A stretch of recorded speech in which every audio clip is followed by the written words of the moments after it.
Hello friends, मेरा नाम संदीप शिंदे है और आज मैं आपके सामने जिस विषय को, जिस टॉपिक को, जिस सब्जेक्ट को लेकर हाजिर हुआ हूँ उसका नाम है पामिस्ट्री यानी कि हस्तरेखा। दोस्तों, हमारे जीवन में अनेकों अनेक घटनाएं होती रहती है और हमें एक जिज्ञासा होती है उन घटनाओं के बारे में जानें, समझें क्या होने वाला है, क्या नहीं होने वाला है। और इसी को लेकर मैं आज कुछ बातें आपको बताऊँगा, आप उसे देखें, समझें, जानें।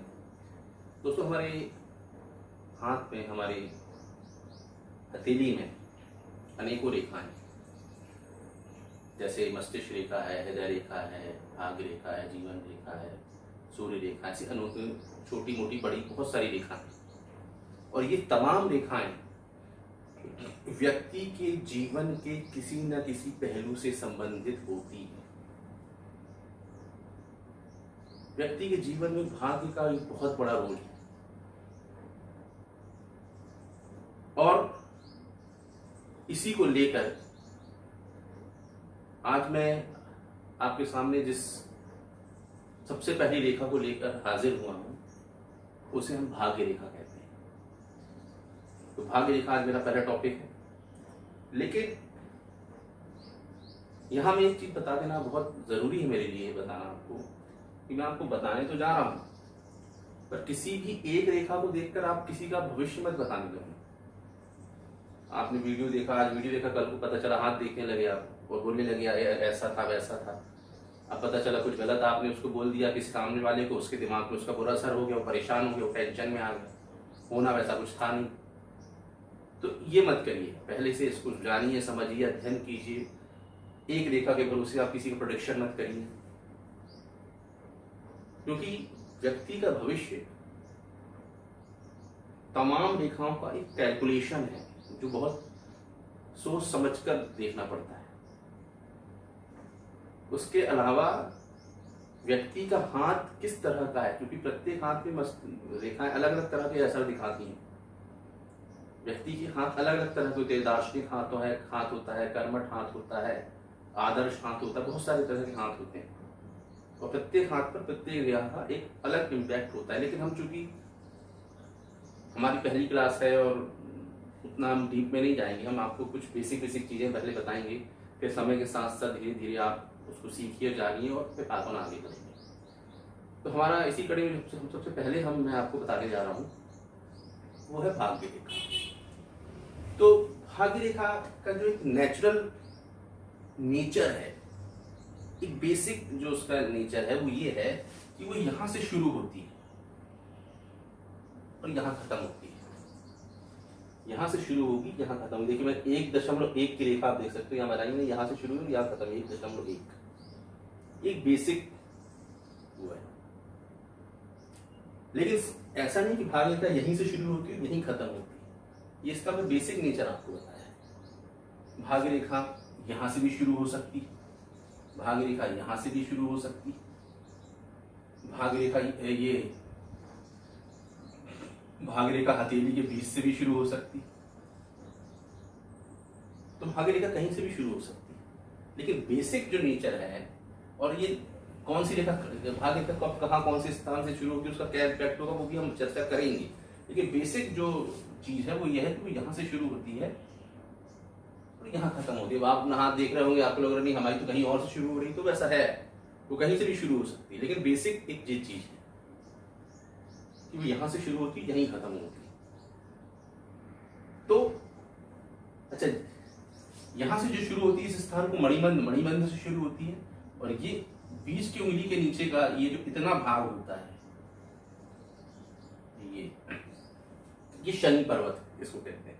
हम देखते हैं ना वहां पे पर्वत होते हैं, शनि पर्वत है। इसके बाजू वाला जो है, इसके नीचे उंगली वाला, तर्जनी के वाला नीचे वाला ये गुरु है। अनामिका के नीचे वाला इसको हम सूर्य पर्वत कहते हैं, इसको हम बुध पर्वत कहते हैं। ये चंद्र पर्वत है। ये जीवन रेखा के अंदर ये शुक्र पर्वत है। ऐसे बहुत सारे पर्वत है। ये मंगल, ये निम्न मंगल, ये उच्च मंगल, ऐसे पर्वत हैं, मैं भी आपको आगे बताऊंगा। लेकिन अपन जिस टॉपिक पे हैं मित्रों, पहले उसकी चर्चा कर लेते हैं। तो इसको मैं मिटा लेता हूँ थोड़ा सा।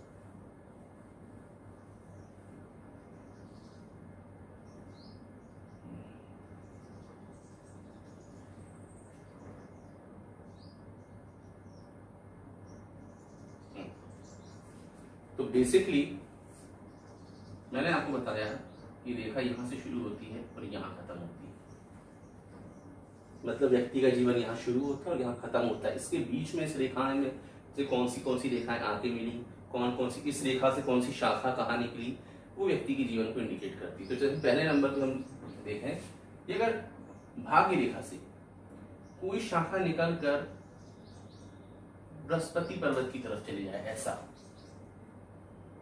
ये मैंने यहाँ पे आप बताइए 2.2 बनाया हुआ है, 1.1 से 2.1 ये रेखा बनाई मैंने यहाँ पर, कि अगर ऐसी निकलती है रेखा यहाँ पर, तो इसका मतलब यह है व्यक्ति को दूसरों पर अधिकार रखने वाला उच्च पद प्राप्त होता है। बहुत सारे लोग उसके अंडर में काम करते हैं, बहुत सारे लोगों पर उसका प्रभुत्व होता है, बहुत सारे लोगों की जवाबदारी उस पर होती है, बहुत सारे लोगों का उत्तरदायित्व उस पर होता है। जैसे एसपी, कलेक्टर, मंत्री, मुख्यमंत्री, इस तरह के जो बड़े लोग हैं उनके हाथों में अक्सर ये रेखाएं आपको देखने मिली। पर ऐसा नहीं कि अब रेखा नहीं है तो वो ऐसा बन नहीं सकते, क्योंकि मैंने बताया ना कि एक चीज देखकर आप नहीं बोल सकते कि ऐसा होगा, कि कई सारे सिम्टम्स होते हैं, बिना इसके भी बहुत से लोग कलेक्टर मिल जाएंगे आपको, लेकिन रेखा ऐसी मिलेगी नहीं, है ना। तो अब इस पे एक मजेदार बात यह है कि उत्तरदायित्व और जवाबदेही आपको किस लेवल की मिलेगी, ये बाकी चीजों पर भी डिपेंड करता है कि आपकी सूर्यरेखा कितनी अच्छी है, आपकी उंगलियों का आकार कितना अच्छा है, शुक्र पर्वत किस तरह का है, ऐसी बहुत सारी चीजों की बात ही आप बोल सकते हो। ऐसा नहीं कि वीडियो देखा और ढूंढने लगे कि कलेक्टर बनोगे कि नहीं बनोगे। हो सकता है किसी के हाथ में आपको ये रेखाएं मिल जाए और वो कहे कि आप तो कहीं तो ऐसे ही घूम रहे तो कुछ भी नहीं है, लेकिन रेखा है उसके हाथ में। तो मैंने कहा कि बाकी चीजें देखनी पड़ेगी और बाकी चीजों से उसके अधिकार का लेवल हम पता कर सकते हैं। जैसे उदाहरण के लिए एक बस ड्राइवर के हाथ में भी आपको ये रेखा मिल जाएगी, तो ये 50 लोगों की जवाबदारी है, उसके पीछे बैठे हुए गाड़ी चला है, कहीं भी गाड़ी चली जाएगी मर जाएंगे सब। एक ट्रेन ड्राइवर के हाथ में भी मिल सकती है, एक पायलट के हाथ में भी ये रेखा मिल सकती है। क्यों? क्योंकि बाकी सब लोगों की जवाबदारी किसके ऊपर है, वो जो स्टेयरिंग संभाला हुआ है। इसी तरह से कलेक्टर के हाथ में मिल सकती है जो जिला संभाला है। तो लेवल अलग अलग होंगे, वो लेवल किस तरह से डिसाइड होंगे कि बाकी चीजें क्या कह रही, बाकी रेखाओं की पोजीशन क्या है, और बाकी रेखाओं की पोजीशन भी बड़ी खूबसूरत है, तो जरूर व्यक्ति उच्च पद पर होगा। पर ये रेखा ये बताती कि कहीं ना कहीं आपको जवाबदारी मिलेगी, और लेवल क्या होगा वो बाकी चीजें बताएंगे। ठीक है दोस्तों, इसी कड़ी में हम अगर आगे जाएं तो यहां से अगर एक रेखा, भाग्य रेखा से ही अगर एक रेखा सूर्य पर्वत की तरफ चल जाए, जैसे कि मैंने बनाया है भाग्य रेखा से एक रेखा 3.3 देख रहे हैं, ये यहां से एक रेखा यहां निकल के जा रही है, 1.1 वाली रेखा से एक रेखा निकली है जो सूर्य पर्वत की तरफ जा रही है। तो ऐसी रेखा अगर किसी व्यक्ति के हाथ में हो तो एक बड़ा व्यापारी होता है, या व्यापारी होता है आप कह सकते हो, धनी वर्ग होता है, पैसा संपदा होती है, व्यापार किस्म का व्यापारी होता है, बिजनेसमैन होता है, ये होता है। लेकिन फिर वही बात आ गई कि ऐसा नहीं कि यहाँ ये रेखा मतलब अंबानी हो गया, ऐसा नहीं। बाकी रेखाओं का क्या रोल है उस हिसाब से आपके व्यापार का लेवल भी डिसाइड होगा। हो सकता है किसी के हाथ में रेखा भी नहीं ऊपर बड़ा व्यापारी, ये भी हो सकता है। क्यों? क्योंकि एक ही चीज के कई सिम्टम्स होते हैं, पता चला दूसरी कोई रेखा जो व्यापार को इंडिकेट कर रही हो, तो मैं आपको धीरे धीरे सारी चीजें बताऊंगा। तो यहाँ एक बेसिक चीजें, हम बेसिक क्लास है एक्चुअल में, ये बेसिक चीजें हम आपको बता रहे हैं। आगे हम ये देखते हैं कि अगर चंद्र पर्वत से, ये वाला पर्वत जो होता है चंद्र पर्वत होता है, यहां से एक रेखा निकलकर भाग्य रेखा मिल जाए, जैसे कि 5.5 मैंने बताया, तो व्यक्ति की तरक्की में किसी अपोजिट मतलब विपरीत योनि वाले का, अपोजिट सेक्स का हाथ होता है। जैसे महिला है तो पुरुष का हाथ होगा, और पुरुष है तो महिला का हाथ होगा, उसकी तरक्की में ये इसको दर्शाता है। और एक चीज मैं यहां आपको बताना भूल गया कि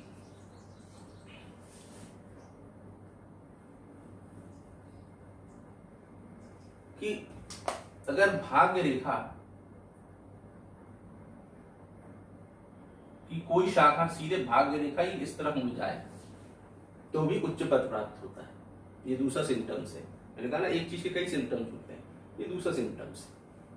अगर भाग्य रेखा की कोई शाखा इधर ना जाके डायरेक्ट इधर चली जाए तो भी व्यक्ति बड़ा बिजनेसमैन होता है, ये दूसरा सिम्टम हो गया, जो कि मैंने यहाँ नहीं बताया है, लेकिन यहाँ मैं आपको बता रहा हूँ कि ऐसा भी होता है।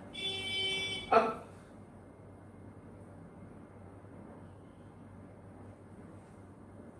यहां से एक रेखा ऐसी निकलती है, आपने देखा होगा, आपके हाथ में होगी, इसको कहते हैं जीवन रेखा। ये देखो जैसे 4 ये 4 रेखा 4.4, ठीक है ना, जीवन रेखा है। जीवन रेखा से अगर भाग्य, अगर मैंने कहा था ना कि शुरू में पहले बताया था मैंने कि भाग्य रेखा किसी भी स्थान से शुरू हो सकती है। अब मान लीजिए भाग्य रेखा यहां से शुरू नहीं है, भाग्य रेखा इससे निकली हुई है, ऐसे यहाँ ऐसे गई है, इससे मिली हुई है भाग्य रेखा। ये मैंने आपको 6.6 वाला बताया है कि अगर भाग्य रेखा इससे ऐसे मिलकर निकली, मतलब व्यक्ति का प्रारंभिक जीवन बहुत कठिनाईपूर्ण होता है, उसे घर वाले या किसी और का कोई सपोर्ट प्राप्त नहीं होता है, वो जो अपने जीवन में जो भी करता है वो अपनी दम पर करता है, उसे कोई सपोर्ट नहीं रहता है। शुरुआती जीवन में लोग उसे रोकने का प्रयास भी करते हैं, लोग चाहते हैं उसके घर वाले, रिश्तेदार, दोस्त यार भी ये हमारे हिसाब से काम करे, उसकी तरक्की में बाधा देते हैं, उसे कोई सपोर्ट नहीं होता है। लेकिन व्यक्ति सारी बाधाओं को पार करके अपनी मंजिल तक पहुंच जाता है।